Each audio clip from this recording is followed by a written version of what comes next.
નમસ્કાર મિત્રો, મારી પીકે ગુજરાતી ચેનલમાં તમારું સ્વાગત છે। ગુજરાતમાં વધુ એક માર્ગ અકસ્માતની ઘટના સામે આવી છે। મળતા અહેવાલ પ્રમાણે અકસ્માત રાજકોટના ગોંડલ રોડ પર કોરાટ ચોક નજીક અકસ્માત સર્જાયો હતો, જેમાં બેફામ ટ્રક ચાલકે બે સ્કૂટરને ટક્કર મારી હતી। વાહનોને ટક્કર વાગતા બે મહિલાઓ જમીન પર પટકાઈ હતી।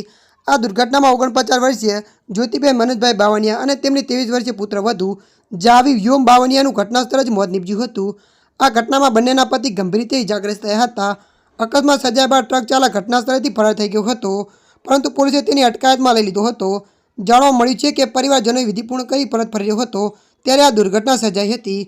અકસ્માતની જાણ થતાં પોલીસ ઘટના સ્થળે પહોંચી ગઈ હતી અને મૃતદેહોને પોસ્ટમોર્ટમ અર્થે હોસ્પિટલ ખસેડીને કાર્યવાહી હાથ ધરી હતી, જ્યારે ઇજાગ્રસ્તોને સારવારથી હોસ્પિટલમાં ખસેડવામાં આવ્યા હતા।